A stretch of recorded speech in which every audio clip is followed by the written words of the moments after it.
All right, this is Overcoming Hate Setback Series. Uh, and so this discussion is about vision, really. I've used um, mockery in a previous presentation, but this is really in reference to vision. So haters mock your vision and or the vision of God for your life. Okay, this is kind of like an interesting presentation because you do have to know on some level what vision God has for you, right? A lot of times you'll be guided by an image.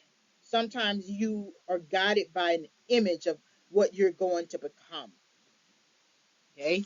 It just depends on what you're doing. If you want to open up a school, that's a vision of opening up a school. Okay. But the vision of God for your life could be that even though you open up the school, it's going to address a certain type of need in that area, or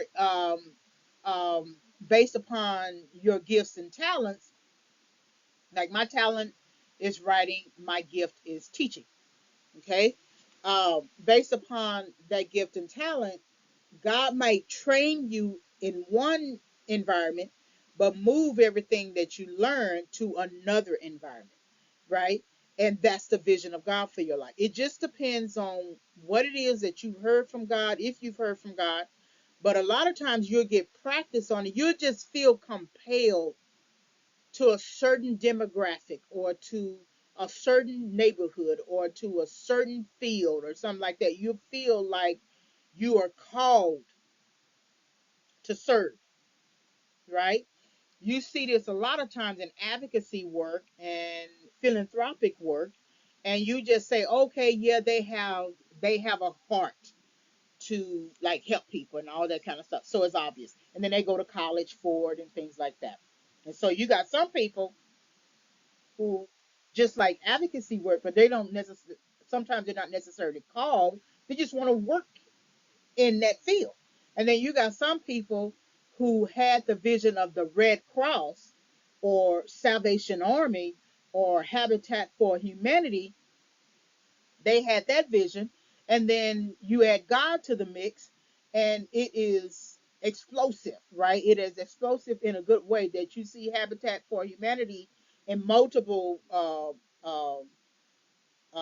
cities, states, countries, right? Red Cross, multiple cities, states, countries, Salvation Army, multiple cities, states, and countries. So whoever got that vision way back then, hundreds of years ago, you see that vision manifested. That lets you know that that was actually a vision of God. Because you can't be really successful at that magnitude and at that global level without God's divine instruction. There's no way around it. Okay. Um, but when you have your own vision for something, it could be it could be on a very simple level. You want to open up a business. You want to open up a business. You want to open up a company or start a company, become an entrepreneur or something like that. That's really a very, very basic level. Okay. And you need a vision statement for the company. Then you need mission statement. You need core value statement. You need any other type of statement, marketing and promotion statements, things like that, right? To manage the hierarchy of the company as well as the vision of the company, the purpose, goals, etc. Okay, but if you're Starbucks, for example, you're not going to have a vision for just one uh, shop. You're going to have a vision for multiple shops, different neighborhoods, which will then turn into multiple cities and states, and then move into global dominance. Okay, that's vision. That's a larger vision on top of the original vision that you have. Okay, and then there's of course the vision of God for your life. So anytime you are going after something that is going to be of service to the Lord, that's going to be a higher vision than anything that you can accomplish on your own. So haters tend to mock your vision Okay, the thing that you want to do, and the thing that you want to do that's actually in preparation for the vision of God for your life. And this is not necessarily a vision that is given to everybody. The It's usually a person who's going to bring generational change to something. This is a problem that's been going on for so many years, generations, etc. And now you step in, you were birthed in whatever generation, and now you are at an age where you can go forth in that vision. Okay, regardless, vision requires you to prepare. There's no way around that. Where they mock you is in the preparation stage. That's where they mock you, because you haven't accomplished anything, and you're sort of halt between what you started and how you started and where you are trying to get to.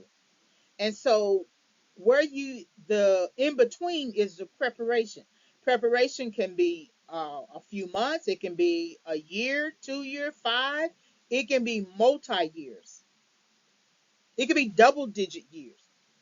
But that's where they tend to mock you. That's where they're trying to get you off the path.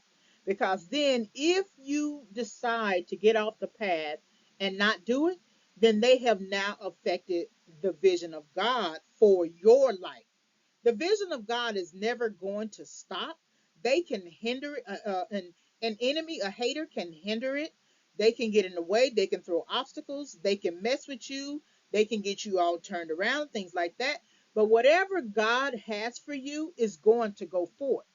Now, you could be damaged and bruised because you gave in too much to their uh, protestations. Every time they had a problem, right, you had to go and solve it. Okay, then that's getting off the path of preparation, because when you get distracted, you lose time. You lose time. Now, how much time you lose, it just depends. But when you get distracted, you lose time. And so when you know that you have something, it's something that you're working on, and you see the winner aspect of it, or you can see it manifested, like you got the vision of it, you need to keep your mouth shut. Don't talk, don't tell anybody what you're doing. Just tell everybody that you're going to work or whatever, and you go into isolation. You don't say anything about it, because as much as you are strong and can stand up for yourself and set boundaries, there is an enemy. There is a hater who can get you so turned around that you can find yourself in prison, in jail, in a mental health facility. They will provoke you to anger. There's a presentation on that too. They will provoke you to anger. And you'll find yourself blowing up at that person. And you're not necessarily blowing up that person, you're blowing up at their hate. You're blowing up at their rejection. Everybody on some level wants to be accepted. And when they are rejected by someone uh, because of what they're trying to accomplish in life, it messes with them. It messes with them every day. And so haters mock your vision. That's within the preparation stage. That's where they are actually mocking you. When it comes to the vision of God for your life, they don't necessarily have to be people who are atheists or agnostic or not saved or not born again. They don't necessarily have to be that. They can be born again people. They can be born again Christians. They can be agnostic. They can be atheists. They can be whoever they choose by free will to be. And they can still want to mock the vision of God. And what that means, there's an evil demonic influence there, because then it's the demons and Satan and everybody else who hates God.